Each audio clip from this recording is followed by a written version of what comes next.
Bom dia aos meus ouvintes da ISCOM Recife, ouvintes do canal da ISCOM Recife do Facebook. Estamos aqui com vocês para continuar um estudo sobre sociologia, educação e emancipação, do livro Sociologia da Educação, de Alberto Rodrigues. É um estudo que está sendo feito pelos devotos do GT do Cristo Oeste para a formação teórica de uma escola que queremos implantar aqui no Brasil. Então vamos continuar a leitura, já estamos na parte 4, página 45. Essa leitura é comentada. E que educação é essa? De que conteúdos deve ocupar-se? Bem, Marx já dá poucas indicações sobre isso, mas o que se pode concluir de seus apontamentos é que a preocupação da educação deveria ser fundamentalmente a de romper com a alienação do trabalho provocada pela divisão do trabalho na fábrica capitalista, pois este seria, em sua visão, o ponto de partida para romper com a passividade do trabalhador frente à ideologia da classe dominante. Para tanto, o caminho que Marx vislumbra contava com a contribuição do processo educacional e seria, por assim dizer, inverso ao caminho da expropriação dos bens produtivos das classes trabalhadoras, da qual serviu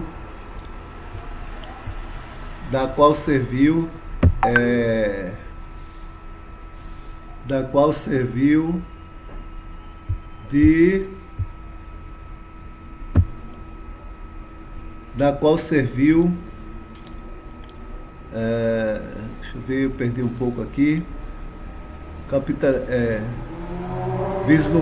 contava com a contribuição do progresso educacional e seria, por assim dizer, inverso ao caminho da expropriação dos saberes produtivos das classes trabalhadoras, da qual serviu-se o capitalismo industrial para construir sua fábrica. Não se tratava de ensinar ao filho do operário que ele era uma vítima da exploração burguesa, mas sim ensiná-lo a operar as fábricas burguesas, não através de uma operação circunscrita às tarefas parciais, como ocorria, mas de um processo educacional que lhe devolvesse tanto quanto possível a percepção do conjunto do processo produtivo moderno. Isso, para Marx, era objetivamente possível, porque ele acreditava que a mesma divisão do trabalho e o mesmo avanço tecnológico que transformavam o trabalhador num trabalhador parcial simplificavam as tarefas produtivas e, portanto, tornavam essas tarefas acessíveis a qualquer um. Esse nosso saber seria o fundamental de sua ruptura com a alienação do trabalho.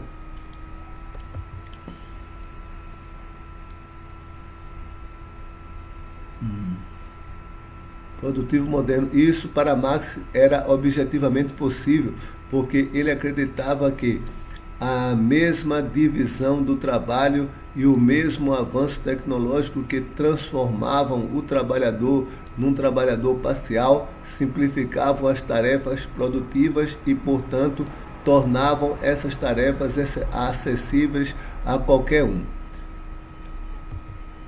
Esse novo saber seria o fundamental de uma ruptura com a alienação do trabalho e, portanto, uma das chaves de emancipação como ser humano.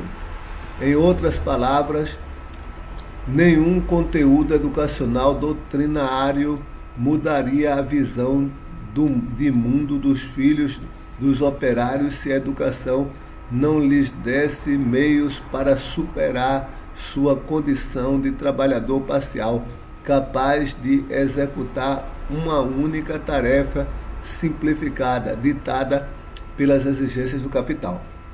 Então, assim, Marx ele tinha uma educação impersonalista, né? Ele visava uma educação impersonalista. Ele queria que todo mundo fosse igual, né? Ele queria que todo mundo pudesse executar as mesmas tarefas. O que ele não entende é que cada um tem a sua habilidade particular e, com certeza, ele vai se sentir bem na sua ocupação, né? Isso é um pouco de impersonalista. É como os devotos que queriam treinar todo mundo a ser brahmana, né? No começo, na época que eu entrei, para ser um devoto tinha que ser brahmana. Mas a realidade não é bem essa, né? E aí por isso muitos devotos se afastavam, né? Porque não era a sua aptidão, né? Então o Marx ele tinha uma visão bastante reducionista, né? Pensar que todo mundo é igual, né? Essa ideia do comunismo é absurda, né? Porque nem todo mundo é igual. Então essa educação que ele pretendia para as crianças, que todo mundo na fábrica, primeiro que já estava errado ele pensar que todo mundo vai trabalhar na fábrica, né? Mas essa ideia que todo mundo vai ser capaz de fazer todas as funções é uma ideia personalista e absurda. É por isso que Marx diz que os conteúdos educacionais devem contemplar 3 dimensões. Uma dimensão mental, uma educação física e uma educação tecnológica. Ele não explica no texto citado acima o que seria essa educação mental, mas pode-se deduzir do contexto que seria uma educação elementar para o trabalhador, para o trabalho intelectual. Também a gente vê que parece que Marx ele só se preocupava com a educação do trabalhador, né? Do trabalhador da fábrica, né? Então esse texto aí é só pensando numa escola, se a escola fosse construída dentro da fábrica, né? E não muda muito as perspectivas da pessoa, porque não sai da fábrica. A educação física seria a educação do corpo, tal como oferecida nos ginásios esportivos e no treinamento militar. E, finalmente, a educação tecnológica seria a iniciação das crianças e jovens no manejo dos instrumentos e das máquinas dos diferentes ramos da indústria. Agora, o que Marx parece que não pensou é que a educação tecnológica não é manejar instrumento, não. A educação tecnológica é você criar instrumentos para serem usados por outros. Certo? Isso é a tecnologia. É criar instrumentos, criar facilidades usando as leis da educação, né, a cultura científica, para isso. Tarefa que deveria ocorrer em concomitância com o trabalho das crianças na fábrica, dos 9 aos 17 anos. Com tal formação, pensava os filhos de operários poderiam estar em nível muito superior ao dos burgueses e aristocratas. Então parece que Marx ele tinha uma inveja, né, das outras classes que não fossem as operárias, né? Uma vez que esses últimos também jamais seriam homens completos, a menos que rompessem com a separação entre trabalho intelectual e manual. Então, essa separação é natural, né? Tem pessoas que trabalham com intelecto, e é trabalho também, e outros trabalham manualmente. Agora, a valorização é que talvez ele esteja certo sobre isso, né? Nós devemos dar valor tanto ao trabalho manual como ao trabalho intelectual, desde que seja um trabalho assim, de acordo com as escrituras, né? É isso, então vamos parar por aqui. Muito interessante conhecer um pouco sobre como Marx via a educação, né?